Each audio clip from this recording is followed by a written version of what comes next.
राजधानी लखनऊ में आज इंडिया गठबंधन की संयुक्त प्रेस कॉन्फ्रेंस हुई। इस दौरान कांग्रेस के राष्ट्रीय अध्यक्ष मल्लिकार्जुन खड़गे और समाजवादी पार्टी के मुखिया अखिलेश यादव ने बीजेपी पर जमकर हमला बोला। वहीं इस मौके पर लोकदल अध्यक्ष सुनील सिंह, कांग्रेस राष्ट्रीय महासचिव के.सी. वेणुगोपाल, यूपी कांग्रेस लोकसभा प्रभारी अविनाश पांडे, सपा प्रदेश अध्यक्ष श्यामलाल पाल, रविदास मेहनोत्रा, कांग्रेस विधानमंडल नेता आराधना मिश्रा समेत इंडिया गठबंधन के नेता मौजूद रहे।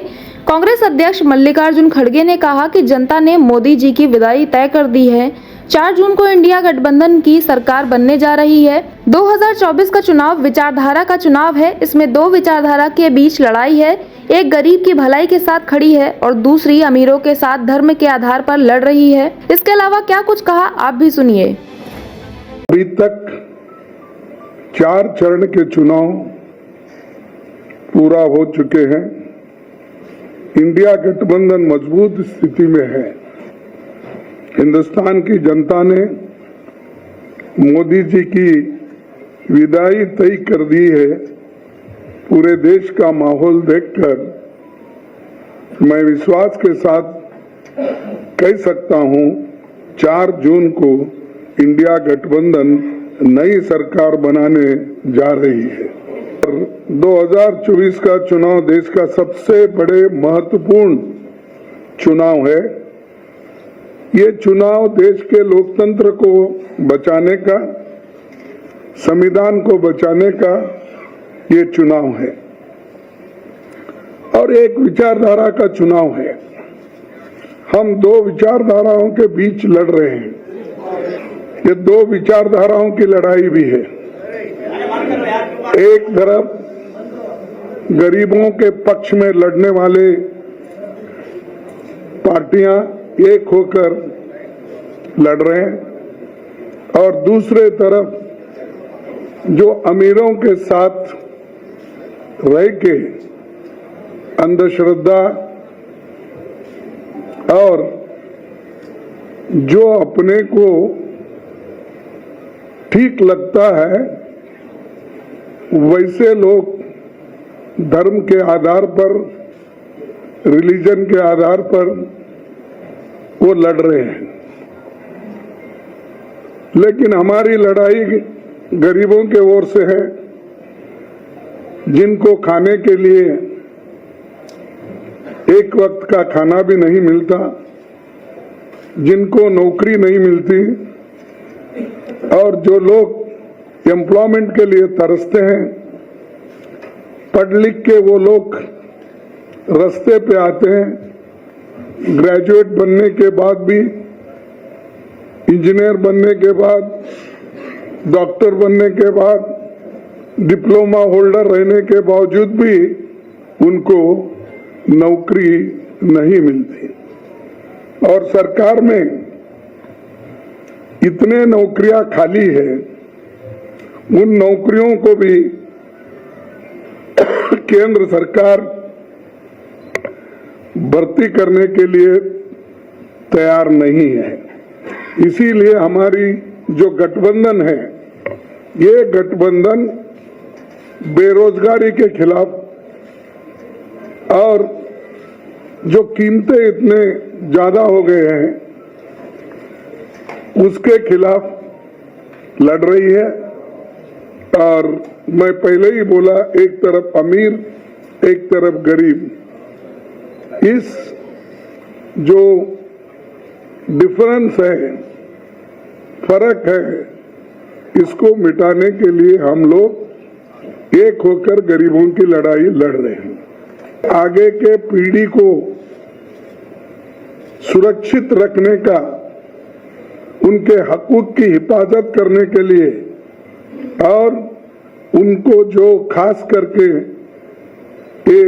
वीकर सेक्शंस, दलित, आदिवासी, पिछड़े और इन लोगों के जो हकूक है, रिजर्वेशंस है, उस रिजर्वेशन की भी हिफाजत करने का हमारा फर्ज है। क्योंकि संविधान बचा तो ये सारे चीजें बच जाते हैं। सपा मुखिया अखिलेश यादव ने बीजेपी पर निशाना साधते हुए कहा कि बीजेपी की 10 साल दिल्ली और 7 साल यूपी की सरकार में उनकी बातें और वादे झूठे निकले। हाल ही में मतदान के दौरान उनके बूथ कमेटी लूट कमेटी की तरह नजर आई। चौथे चरण का चुनाव खत्म हो गया है। बीजेपी का झूठ जितना पहाड़ चढ़ना था चढ़ गया, अब उतरना शुरू हो गया है। इसके अलावा क्या कुछ कहा, आप भी सुनिए। चौथे चरण का चुनाव खत्म हो गया है। भारतीय जनता पार्टी का झूठ जितना पहाड़ चढ़ना था पहाड़ चढ़ चुका है, चोटी से अब उतरना शुरू हो गया है, अब लुढ़कना शुरू हो गया है। उनका काउंटडाउन के साथ साथ माउंटेन डाउन भी शुरू हो गया है। मैं अपने प्रेस के साथियों को भी 4 जून के जो सुनहरा समय आने वाला है उसके लिए बधाई दूंगा कि उस दिन फ्रीडम ऑफ प्रेस का दिन भी होगा।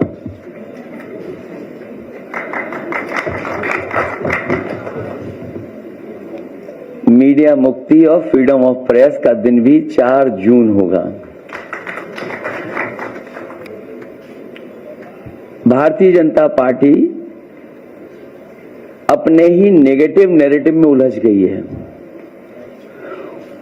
और जब हम पीछे मुड़ करके देखते हैं 10 साल दिल्ली की सरकार और लगभग 7 साल उत्तर प्रदेश की सरकार में हर बात उनकी झूठी निकली, वादे उनके झूठे निकले।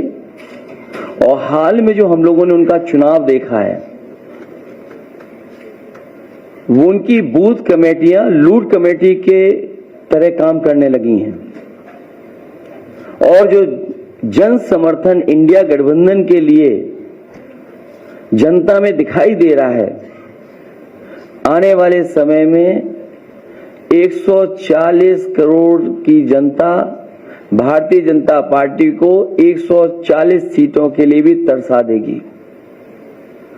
भारतीय जनता पार्टी का रथ फंस नहीं गया है, धंस गया है और इसीलिए उनकी भाषा बदली है। जो उन्हें अपने काम पर वोट मांगना था वो अपनी भाषणों में भाषा बदल दी है। इसलिए नकारात्मक राजनीति का समय खत्म हो गया है। लोग और देश की जनता बदलाव चाहती है। वो बदलाव 4 जून को आने वाला है। इंडिया गठबंधन की सरकार बनेगी। तमाम जो जनता के लिए और जो हमारा किसान बैठा देख रहा है कि किसान की मदद हो, सहयोग हो, खुशहाली के रास्ते पर किसान जाए, उसे जो झूठा सपना दिखाया गया था आय दोगुनी का और काले कानून ला करके जो उसके साथ अन्याय हुआ था वो अभी किसान भूला नहीं है। वो थार से जो किसानों की जान गई, थार वाला घटना भी किसान भूला नहीं है। और इनकी सरकार में लाखों किसानों ने आत्महत्या की है।